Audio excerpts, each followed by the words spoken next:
Hello, and welcome to this presentation. My name is Jeremy Norris, and I'm a psychologist in Washington State. Today, we're here to talk about the career of psychology as well as how psychology and human rights intersect. These are huge topics, and this video will only scratch the surface, but maybe just enough to get you interested to go out and learn more. So, let's jump in. All right, let's get started. So, here's a few terms that psychologists use frequently. To me, this seems like a good place to begin, and I'll bet you've even heard some of these terms mentioned before at some time. We already know the word mental refers to processes of the mind or brain. The World Health Organization defines mental health as a state of mental well-being that enables people to cope with the stresses of life, realize their abilities, learn well, and work well as contributing to their community. So, a mental illness would be something that gets in the way of that mental well-being.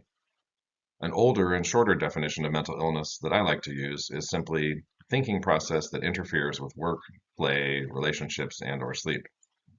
Symptom is a term that means a sign or a physical or mental feature of a disease. For example, a symptom of dandruff might be flakes on your shirt, whereas a symptom of mental illness might be constant racing thoughts, persistent feelings of sadness, or in some unusual cases, hearing voices or seeing things that others don't see or hear. The last term on this page is diagnosis. A diagnosis is a label that describes a group or a cluster or a pattern of symptoms. For example, a dry, itchy scalp with flakes on your shoulders might cause a dermatologist to conclude that a person has dandruff. For a psychology example, someone who meets the threshold for distractibility and inattention might be diagnosed with attention deficit hyperactivity disorder, ADHD. You've probably heard of depression or anxiety. What about other diagnoses? Have you heard of bipolar disorder or schizophrenia? Let's quickly go over a few more terms. Psychology is best described as the study of human behavior. Psychologists work to help address problems with human behavior, some of which could be called mental illness. Psychologists can function as healthcare providers, those who provide therapy, conduct testing, and do many other types of things.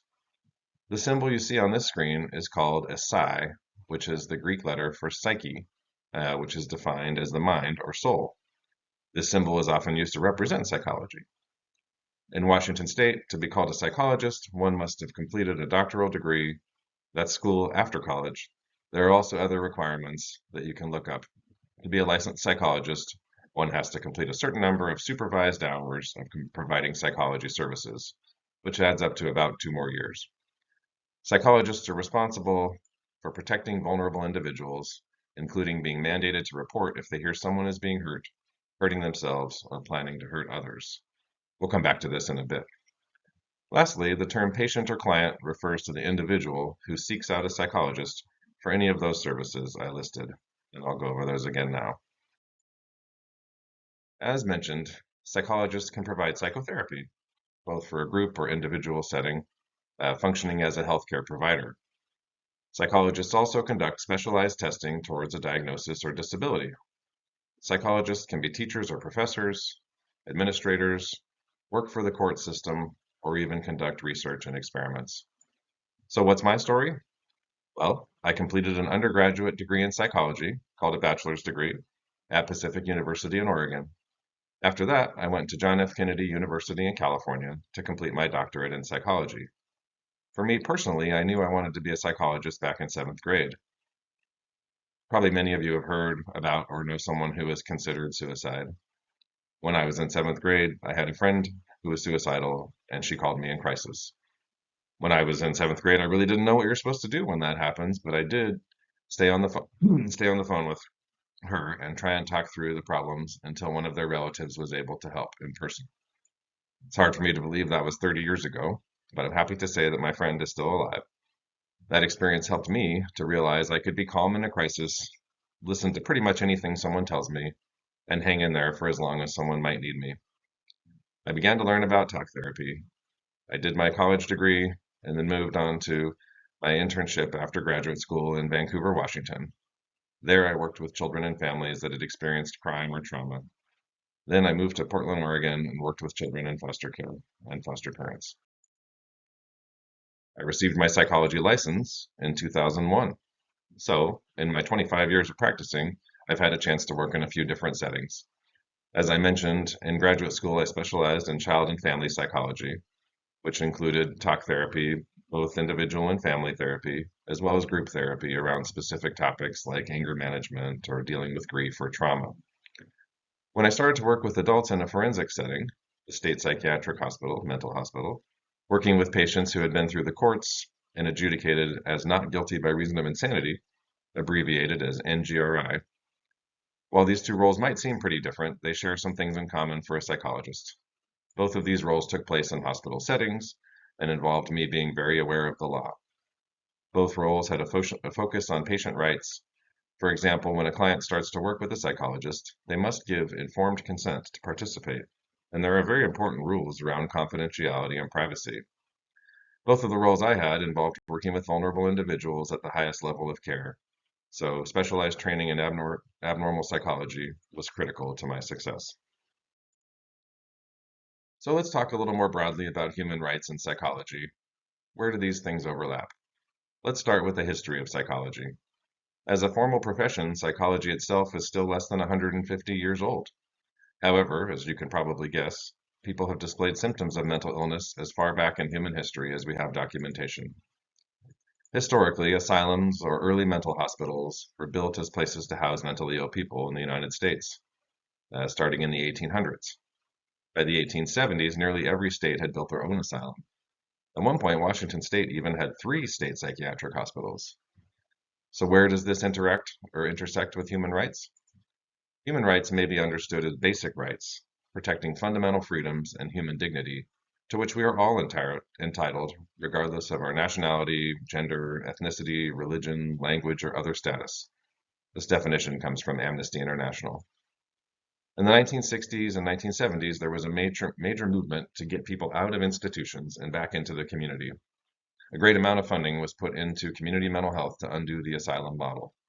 More barriers were put in place to make it even harder to commit someone to a psychiatric hospital. Over the last 50 years, there have been a lot of changes to protect the rights of psychiatric patients. One way to think of this change is to consider that psychology in the old days might involve having something be done to you versus today's goals where something is done with you. Psychologists in today's world create a plan to address symptoms with their patient or client present. And you can see that picture of an older asylum photo. This picture is of a past practice called hydrotherapy that was used in asylums to calm patients.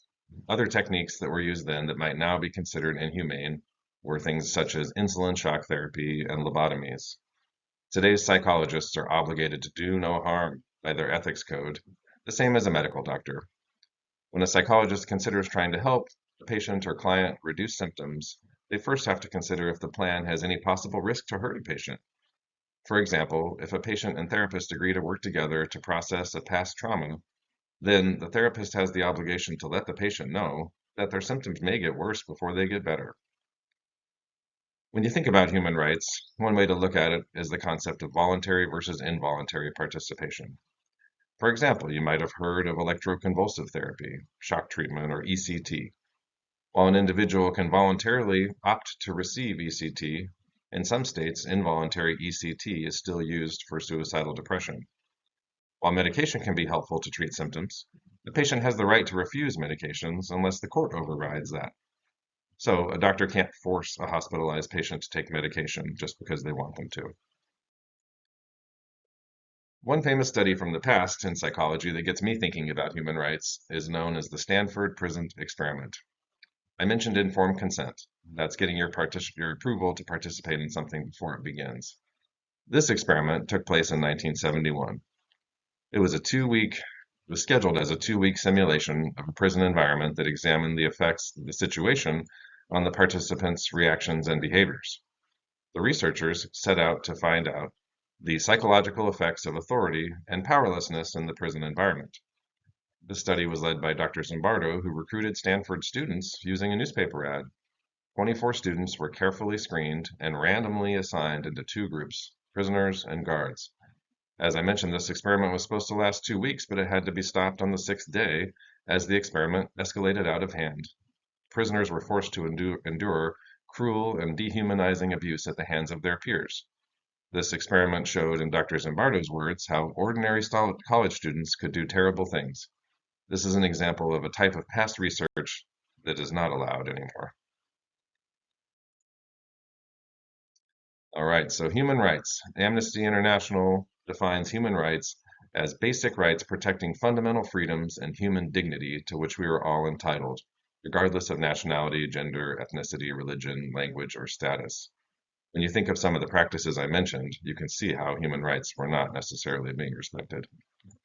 Some of these past procedures were thought to be effective, but turned out to be harmful to those who participated. You can see this is a pretty complicated area and can be somewhat confusing. The American Psychological Association, or APA, has a document called the Ethics Code, which includes the following phrase: psychologists respect human rights and oppose the misuse of psychological science and applications. I was not really able to find a book that spoke to the intersection of human rights and psychology, so hopefully one of you watching this presentation will someday be the one to write it. All right, so in thinking about how to apply the U.S. Constitution and human rights in psychology, the 14th Amendment is the one that seems to fit best, in my opinion. I've underlined the last part here so you can see that there are limits to how our government can treat us as citizens. We have the right to be secure in our own houses, and those rights shall not be violated. While we also know the Constitution has not always been fairly applied to all citizens of the United States during its time in the last 250-ish years, we can also see that slowly the nation has continued to try to move towards these ideals, sometimes taking a step backwards, and other times taking a great leap forward. In today's world, there are numerous protections in place for patients and clients. There are laws that protect them from inhumane treatments as well as protecting their own rights. There are ethics codes that guide the professional behavior of psychologists and psychiatrists. There are even jobs at the state facilities that are called ombuds that are in place to protect patients. One motto that can be helpful to think about when it comes to patient rights is nothing about us without us. The future of psychology. The next decade is predicted to see a growth in psychologist careers of more than 10%, and some specific psychology jobs, the demand will be as much as 20% greater in 10 years. As the APA tries to seek higher standards of practice, the hope is that psychology will be a leader not only in protecting those who are vulnerable, but also pushing for higher standards across the board. Personally, I hope to see psychology continue to go in the right direction. In 2021, the APA adopted a racial equity plan that commits the organization to becoming anti-racist. It also includes supporting the teaching of history of racism in schools, increasing representation from underrepresented groups, updating how research is done, and pushing for advocacy across systems. You can check out the American Psychological Association website for a lot more information. So, as we're getting towards the end here, how can we use psychology to have a better life? Here are some suggestions you can use today. Spend time with friends, listen to them, and ask them questions. Read about psychology and psychological habits. Take care of ourselves. Make time to do things that make you happy. Pay attention to your own habits. We are what we do. If you're spending too much time on your cell phone every day, is that good for your brain? I don't know. All right, this flyer is from a group called NAMI, the National Alliance on Mental Illness. If you or someone you know is dealing with the symptoms of a mental illness, NAMI can be a great resource for you. As you can see on the screen, they also have a resource directory specific to teens and young adults. You can find them online by searching NAMI, N-A-M-I. We're almost done, but before we go, here's a few more helpful resources for you to be aware of. The Washington State Child Abuse Reporting Line is 1-866-END-HARM, and you could call that line for a friend you know that might be in danger of being abused, and that's up to 18 years old. Each county has their own crisis line, which can be a helpful resource. The Suicide Helpline is 988. It's a direct line to someone for help if needed. Keep that in mind for yourself or your friends. And of course, if there's a life-threatening emergency, 911 is the number to call. All right. I hope you've learned something new today and that this video was interesting to you. Thanks for watching, and as the slide says, that's the end.